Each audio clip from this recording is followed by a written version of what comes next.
I won't go through all of our game changers, but our last question has to do with economic sustainability. Our goal is that every person will have an equal opportunity to achieve economic success, sustainability, and financial security. We're marking our progress in 3 areas: unemployment, poverty, and median family net worth.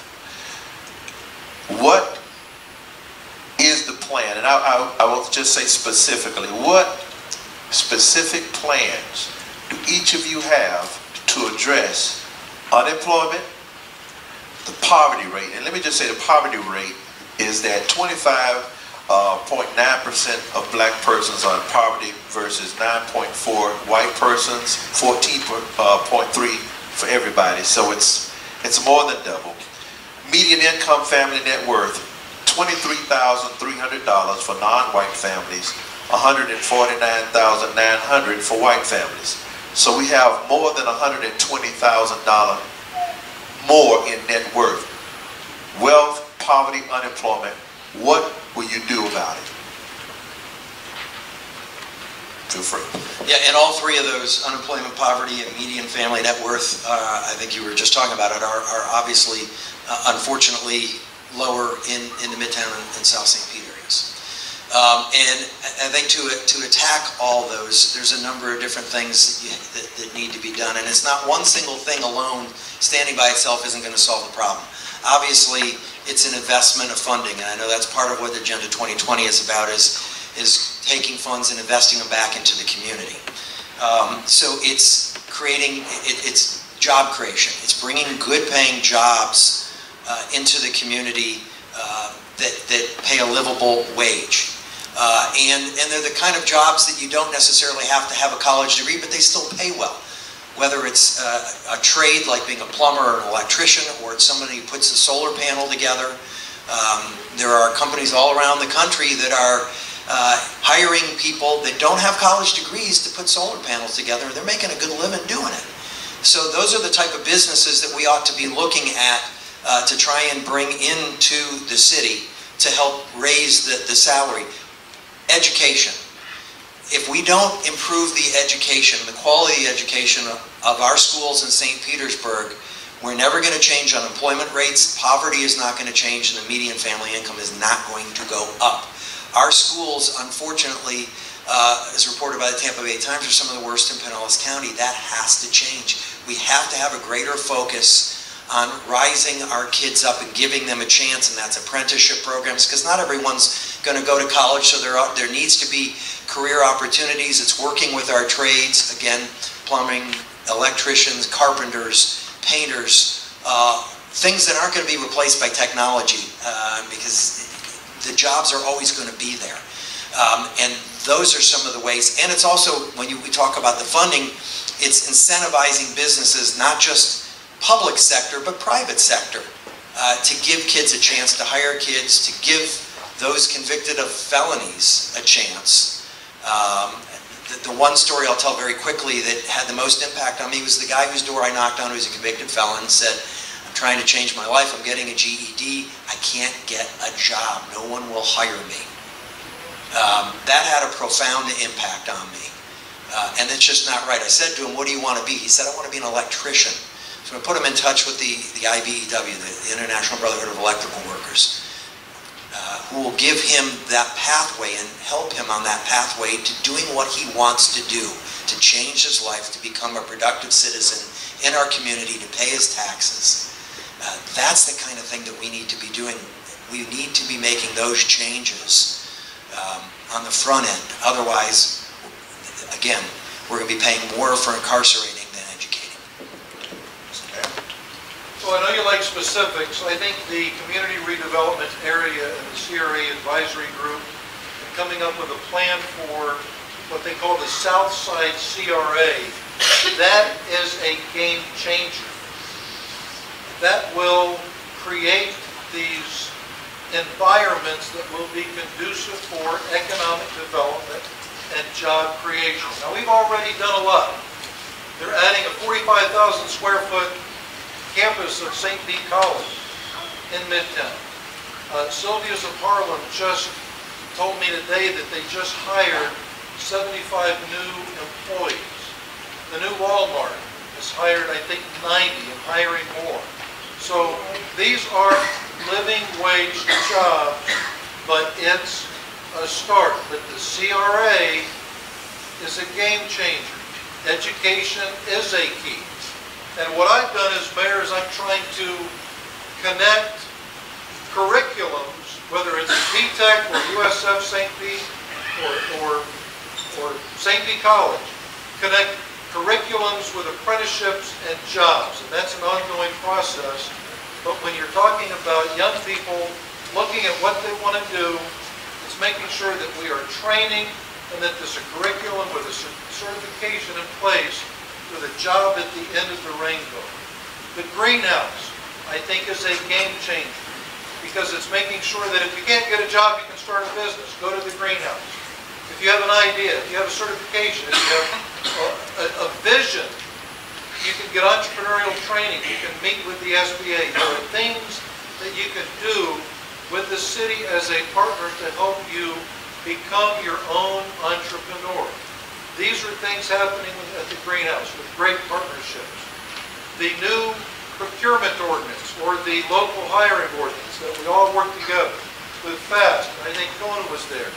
Making sure that we hire locally and incentivize businesses when it's a city project using tax dollars that we do hire local. It's making sure that we do work with ex-felons or ex-offenders with restoration workshops. We better educate with work opportunity tax credits. And I want to look at establishing a pot of money to buy federal bonds and a federal bonding program. For $100, an ex-offender can be bonded up to $5,000 for any wrongdoing that might occur while they're on the job. That protects the employer, and after a while, they don't need the bond anymore. These are things that we can do. These are real solutions. It's not just pie in the sky. Tuition assistance that we could do with P-Tech or St. Pete College. These are partnerships that we're establishing. These are things that are in the works. So these are real solutions to real problems to get people working and getting an education to where they can get a living wage job. Just in quick response, the CRA is important. There's no question about that, but the impacts of the CRA won't be felt for a number of years. The local hiring ordinance took 2 years to pass. It should never have taken that long to pass, and even when it did, it was watered down a bit.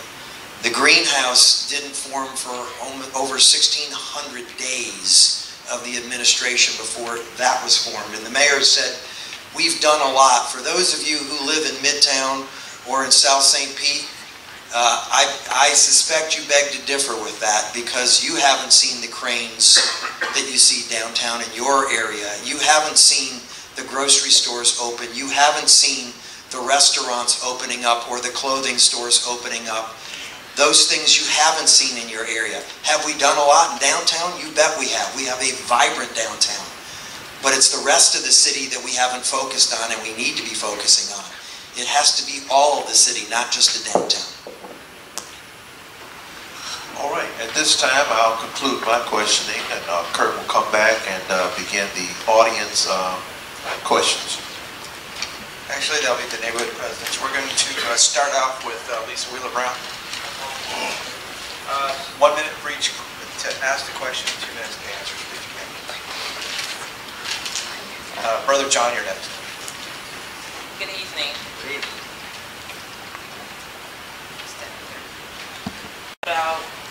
Yesterday came out that you're creating a citizen panel to examine public safety issues such as pursuit policy and tensions between the black community and the police. Kona has a public safety committee. I'm the chair of it, and NAACP has a public safety committee. And we have met with you several times concerning these very same issues. So why are you reinventing the wheel, and what is going to make this group different? Well, not really reinventing the wheel. This was originally conceived when the chief of police, I get criticized over timing all the time, but this is one where the chief of police announced his retirement, and I wanted to have a 5-member interview panel that would look at the hiring of the next leader of the men and women of the St. Petersburg Police Department. I also I started looking at the official city review panel of the city of Lakeland. They've had some significant issues, and they made some recommendations that that I thought were worthy of the mayor of Lakeland to consider with their city council. And I thought now would be a really good opportunity to take this interviewing panel that will assist in the hiring of a new chief of police, and then look at the overall, some of the policies that were under the existing chief, and look at how we can go forward. What state-of-the-art new policing methodology, practices out there that we should consider. So that's what's going to make it different. Thank you. Mr. Chrysler, can you let us know what are your plans for public safety, the pursuit policy, and intentions between the Black community and the police? How do you think you can improve that? Well, as I mentioned before, I am a supporter of a more traditional community policing model where there is that relationship between the community and the officer. I mean, what I see right now is there is respect that's being asked of the community to the police, but I'm hearing that it's not being reciprocated in the way that it should be, and that is one of the tenets of the police department is respect. So I'd like to see us get back to a point where we have greater respect and trust, where that relationship exists. That doesn't mean that we can't have and utilize technologies and more current techniques like predictive policing, but community policing is a philosophy. Regarding the chase policy, I do not support the way the current chase policy is being implemented. And let me be very clear about it. It's not the language, it's how it's being implemented. Same thing was with the same criticism was about community policing and the more traditional model. We kept hearing, well, it wasn't working, it's dead. There's a lot of communities around the country who are using it and it's very successful. And the difference is how it's implemented, how it's being utilized out in the field. We've created a situation with this chase policy where the lives of our officers are at risk and the lives of our community are at risk over crimes that don't necessarily warrant chases. And those aren't my words, those are the words of the chief, who did not support changing the chase policy and the way it was being implemented. So I'd like to see us go back to the way we were doing it before, and I'd like to see us get into a more traditionally based philosophy of community policing.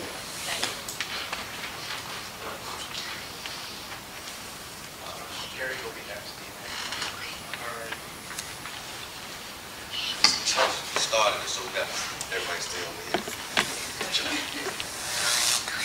Okay.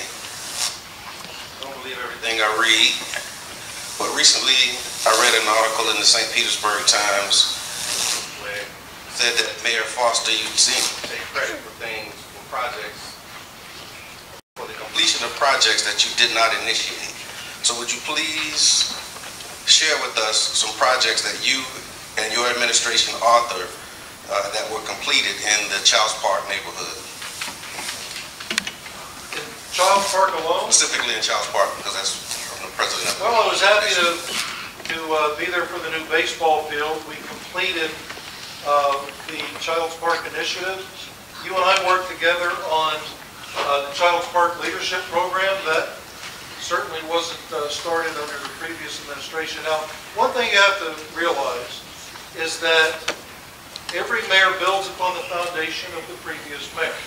And it was up to me to complete the projects, not kill them, but complete them.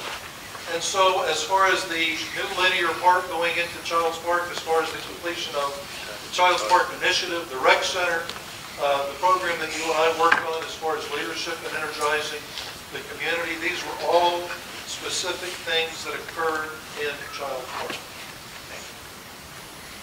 And I've also, Mr. Kreisman, I've also heard you mention some of those projects that Mayor Foster has taken credit for. that he did not initiate. Would you please comment on, share with us some of the things that he observed and he's taking credit for that he did not actually initiate or offer? Well, let's talk about the local hiring ordinance. That's, I think, just an example. I know that was not something that initially was receiving support from administration. There was a lot of pushback on that one. And it ended up getting through because council really spearheaded it. But I think that's when I've heard the mayor talk a lot about the benefits of that program. But, you know, he wasn't on board right from the beginning and wasn't leading the charge on that one. So that's just one example, but there's others. That's it. Is there one other question? That wasn't started on Baker's lot, so I mean, that pretty well started on mine. Okay, John, just test voice. This is just a general question also. I don't know really how to word it, how to format it, but it's just something that I'd like to know. Mayor Foster, what would you contribute the lack of endorsement for your re-election by a majority of the city council? I love that question. Over the past 4 years, we've had declining revenues, and if you look at the difference between, and here's what I like to do because it gives you a vision. 2007, the ad valorem revenue, that's just property taxes, was $104 million. In 2012, right in the middle of my mayoralship, your ad valorem revenues alone dropped below 70. That was the economic reality that we had to contend with. And yet we were able to provide more services with less revenue, and we weren't very efficient. So when I think about the things that we were able to accomplish, it's startling. And I ask the question again. I lost it. I'm having a moment. What would you contribute the lack of support? Oh, there you go. There you go. So most of those city council members remember the days that I like to call the days of Camelot, where money was like manna from heaven, and yes, we could do a lot of projects and do pet projects in districts and things like that, and we could do all of these things. I've had to be the no guy, the steward of your money, and propose budgets that, yes, they all approved, maybe not unanimously, but I passed 4 budgets, and this council has an insatiable appetite to spend your money. And I've had to take an adversarial position at times, always able to get 5 votes, but you know what, it hasn't been easy. But this council has this, like I say, insatiable appetite to spend your money. And I've been the one standing between that council and your checkbook. Yeah, and if you look at the announcement that was made yesterday by Mr. Foster about his programs that he was putting in place and the need for the representative on his administration for Midtown, it caught council completely by surprise. I think the chair said he had no idea that was coming.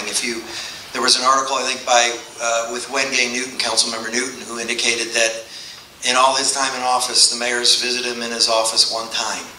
The reason that 6 of the 8 are not supporting him isn't because of him stopping them from spending money. It's because there's been no teamwork.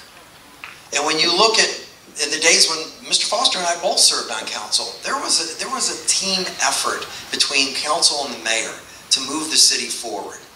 None of us cared who got credit.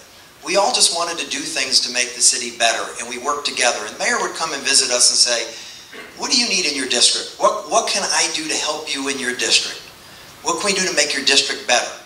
Some things he'd say, yeah, we can do that. Some things he'd say, no, we can't do that. Others he'd say, well, I might be able to do part of that, but not all of it.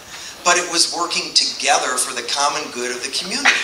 And that hasn't happened. I think what you're seeing is the frustration of 6 members who say, we don't know what's going on. We're left out in the dark. We're not communicated with. We're not working together as a team to move the city forward.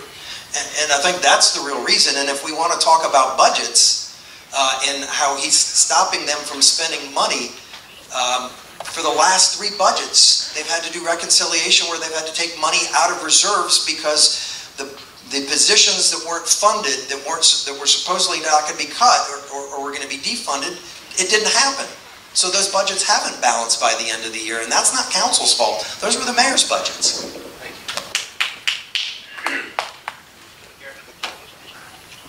I don't have to get up there. This will work. My question is regarding the pier.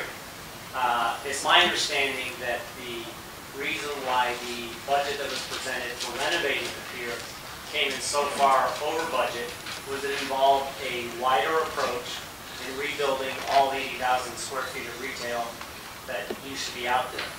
And here's the hypothetical part. So my question starts with the word if.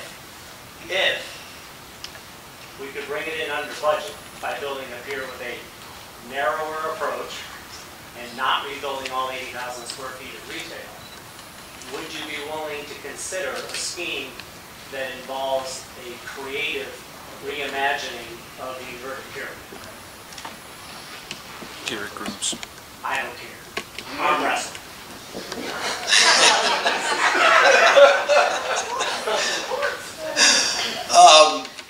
Would I consider it? Yes.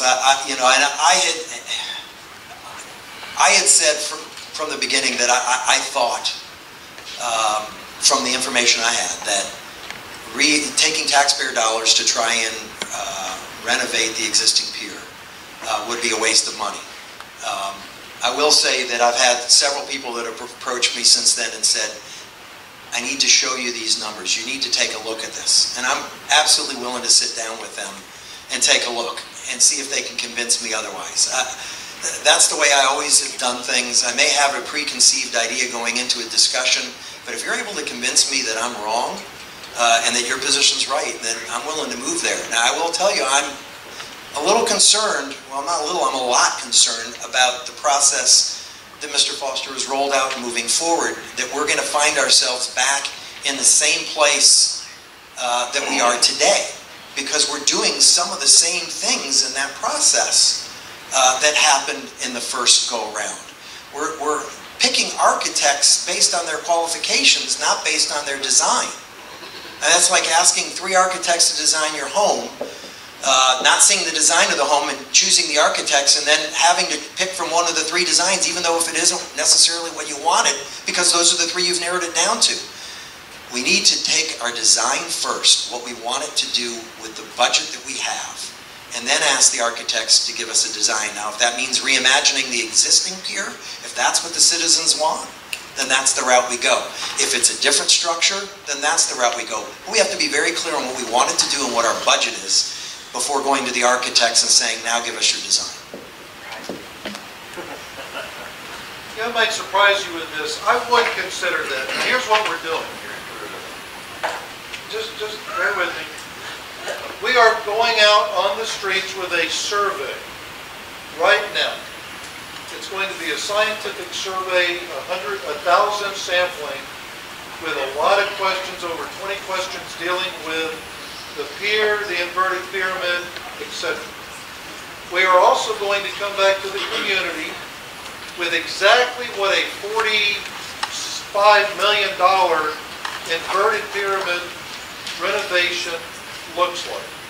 There will be no 36,000 square feet of retail. There will be very little apron, very little bridge, more subsidy, and I want people to see exactly what a $40 million inverted pyramid renovation looks like, and maybe you get a 30-year extension of its useful life. I think it's a terrible mistake, but we are going to talk to the public about it, and we're going to know what a $40 million renovation looks like. And my thought is that people will reject that, because it's a terrible idea. But the survey will, I think the process going forward is good. I think it's significantly different than the one before because it's a larger jury. It's more locals, and it has been signed off by the American Institute of Architects. So I think we will get that world-class view. But it's a larger jury pool. It focuses on function, then form. It's a modified request for qualifications, but it also requires concepts to be submitted in phase 2 of that. So it's function, then form, larger jury, a lot more public input, a lot more PR, but you're going to have an opportunity to see what does a $40 million renovation actually look like. And guess what? You're not going to like it because it's half of what is there now. I thought it probably would be less than half than that, but let's take a number of 20,000 square feet. Why would you believe that the subsidy for a 20,000 square foot interior renovation of an existing structure would be higher than the subsidy for 20,000 square foot new structure? Okay, I lost that. You brought up subsidy. We have a structure out there. We're losing the approach.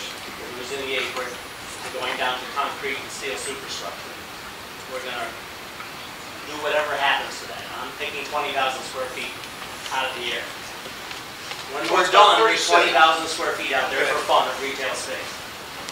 If you started from scratch, you still build an approach, you still build an apron, and you have to build a concrete and steel superstructure from scratch and caissons from scratch to get your 20,000 square feet. If that's our number based on our goal for function, why would the new building, that the only difference between the new building and the old building is that one has an older superstructure, but everything else is the same. Why would the subsidy be any different if we had a reimagined pyramid that looked like this, or a brand new building that looked like that? Okay, I get you. And it may not. And I know it's not going to be the $1.4 million that we have now. But you were looking, and again, it depends upon what you want on land, because I think your land side amenities will require a diminished subsidy. I think that if you keep the 36,000 square feet of retail, which is indeed the inverted pyramid, you lose the first floor, because really the second floor is the first part of the new structure, and it's literally sitting on caissons that are from bedrock, elevated 12 to 15 feet in the air. So, but you wouldn't have first floor. Your first usable space would be second floor. You're not going to generate a lot of income from that. Third floor, now you're starting to generate some revenue. Fourth floor, definitely. Fifth floor, cha-chas, you could. It's not going to be $1.4 million in operating. It may be the equivalent of what a lens could have been, but you're still going to have a much less service life than you would if you started new.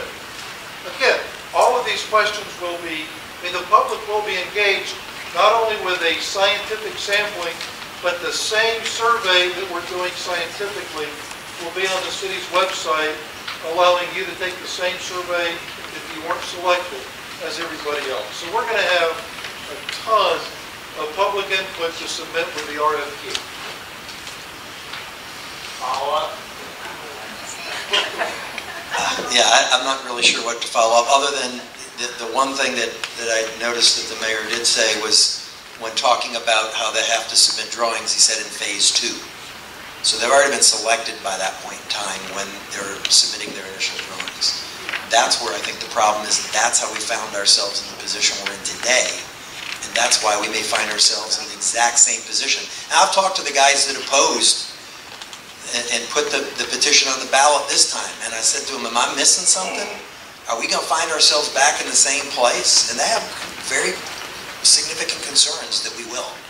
I don't want to see us have that happen. We need to move forward with a pier, whether it's reimagining the existing or it's a new design. But we need to move forward with it. We cannot find ourselves in the same place 4 years from now that we're in today.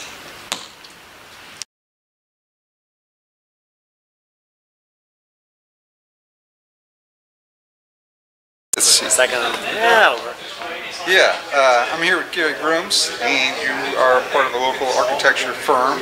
Yes. And you asked a question of both candidates tonight, both Mayor Foster and Kreisman, And if you could just give me a little recap of the question and just what are your thoughts on their answers? Well, I was basically asking if they would consider supporting saving the pyramid if we could do it within budget.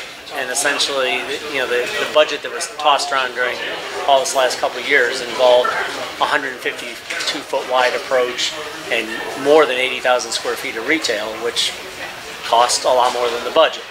Obviously, the city started this process up by creating the budget themselves. They created a $50 million budget. That's what they came up with to do what they phrased as an as-is renovation, building exactly what we have out there now. And that's obviously where the number came from. My thought was if you cut the approach down by 50%, there's 230,000 square feet of pier and apron out there right now. Their model that they quoted the big number on was 280,000 square feet. Well, instead of having 230,000 square feet, you have 110,000 square feet of approach and apron. Obviously, that cost comes down dramatically. Instead of having 80,000+ square feet of retail, you cut it down to either just what's in the pyramid now, which is 40,000 square feet of space, not all leasable, or you don't even have to do that. You can do less than that. So we cut down the amount of retail space that you have to build in half. Well, if you started at 50,000 with 100-foot wide approach and 80,000 square feet of retail, and you cut your retail down to 20,000, and you cut your approach from 100 feet wide to 60 feet wide, you got to be way under $50 million. Either that or the budget that was come up with in the first place didn't make any sense. Right. So my question was, are you going to support this concept if we say, here we go, we can do a nice looking, something that looks very different, inverted pyramid, and be well within budget and have several $1 million left over to do stuff on the uplands, for instance. Right. As far as the answers went, I mean, I think Mr. Kreisman was direct and answered and said, yeah, I would support that. The mayor's comment about the subsidy, it doesn't really make any sense because if you have 20,000 square feet out there, you have 20,000 square feet out there, it's all brand new. Quoting a number of, it's only a 30-year service life, can't be about the superstructure of the pyramid. It can only be about the 4 super caissons. And the expense of those caissons that are holding up the pyramid, you could probably build a sheath wall or a cofferdam for less than what one of those would cost to redo. So we could save them now in that fashion, and they would outlive you and me and grandchildren. And they might, even as is. Oh, as is. From what I saw in the recent report was about 75 years. Yeah, and exactly. it was basically, you might not really be able to tell between now and the day they report. Well, I've seen the report, and the caissons are in remarkably good shape. There are caissons not as well built as that all over the world that have been around a lot longer than those caissons will be 75 years from now. Right. And then what about the framing of the inverted pyramid? There's no. I mean, the Empire State Building is still standing. There are buildings all over the world that are still standing. There's buildings. So unless it has some kind of integral. There's no evidence of that. There's no reason to believe that the structure itself that sits on those caissons is going anywhere. It's not. No one's suggesting that's going to crumble. You were taking it down to a particular point. You redo the envelope of it, make it something very new and exciting and different. You rebuild whatever amount of square feet the owner, the city, wants in terms, that's their job, is to say, here's how we want to program it, here's how many square feet we want out there, and if they want 500,000 square feet out there, well, that's going to be way over budget. If they want 25,000 square feet out there, that's well within the framework of what that building supports right now. Okay, so one final follow-up would be nobody's really discussed where the subsidy numbers were needed. In other words, they had talked about subsidizing, in other words, charging less rent for some of the businesses in the pier, but they didn't say whether, did the approach deteriorating eat up all the money and thus require $1 million in subsidy, or was it the retail part, or was it the air conditioning, or did they not make enough money off of parking? Can you speak to that issue? Well, not 100% of it, but obviously in any retail environment, when you redo a shopping mall, and for all intents and purposes, you look at it, the pier as it was was a 70,000 plus square foot shopping mall out at the end of a dead end road that happened to be sitting on the water. Any shopping mall, you redo it and make it fancy and pretty, and then you get to charge more for rent. That shopping mall was fully leased. That's an awfully big shopping mall to be fully leased. If we weren't charging enough for rent, that's a management issue. Because if you could have got more for rent and maintained your expenses by charging more, per foot or percentage rent, whatever it may be, then you'd be in a whole different place. The issue I have with subsidy in general is saying the word subsidy and not immediately backing it up with economic impact. It doesn't make any sense. So the subsidy of the pier at $1.4 million for fun, which there's some debate about that number in terms of how much that was in management. I looked into, that does not count $300,000 for parking. On the bridge or in either parking lot. Where do you that's a good number. Yeah. And, that was the number. Yeah. I mean, I got the stats on that. And that was one. And the other one, for example, management, I believe, was in the neighborhood of $300,000.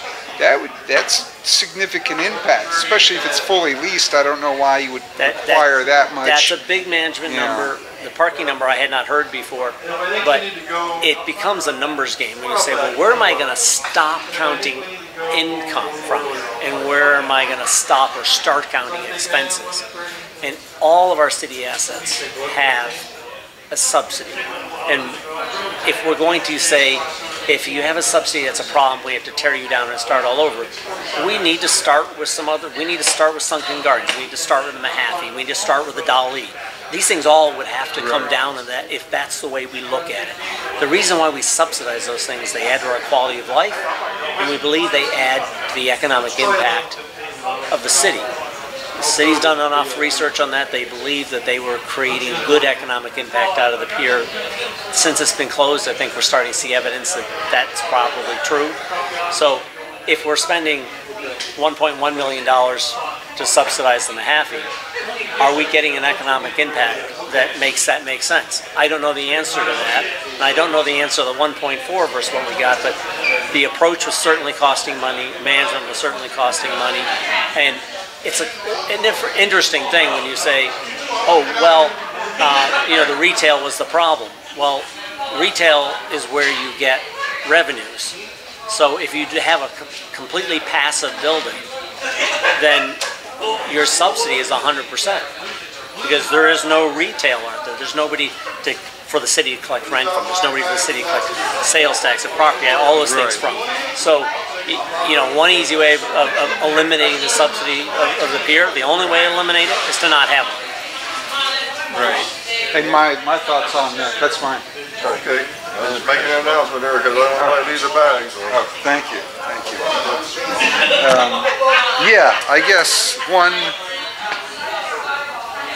I guess that's it, except for the lens concept basically would have had no revenue generation, except maybe an ice cream shop or something. And yet it's still required in the neighborhood of $1 million a year in subsidy, from my calculations. So that basically is not enough out of the ballpark to even be weighted, And those are if they're both going to be in the $1 million, and they're all reality would have been numbers, who knows where. If you don't get, the interesting thing about a passive building is you say, well, I don't have the expenses of the air conditioning and so on and so forth. Well, if that's a successful enterprise, which is obviously not an enterprise, it's totally passive, it becomes really expensive to subsidize. If everybody shows up and you don't get any money out of them, then your wear and tear, your maintenance gets higher and higher. So if you had a really large amount of people show up to a completely passive building, that's an expensive thing to do. So you try and offset that in some ways. I think the thing that we're going back and circling into saying we need to find out what people want.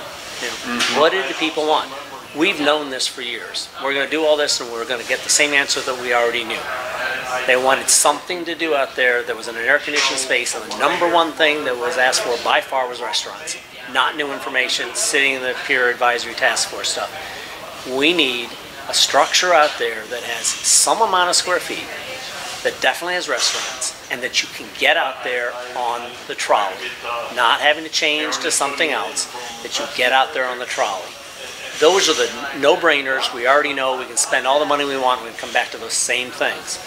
Having something to do along the way at the beginning of the Pier approach and the end of the uplands is probably a good idea. That was sort of the direction we were going. It's something that's been brought up repeatedly, and I think we're going to see that come up again, that makes some sense. So have something to do at the beginning of the approach, have a shaded approach, have some restaurants at the end that are air-conditioned restaurants, and make sure the trolley gets out there. That's clearly what the public already wants, and we know that today, and we knew that 3 years ago. Right. All right. That's Gary Grooms. Thank you very much. Thank you.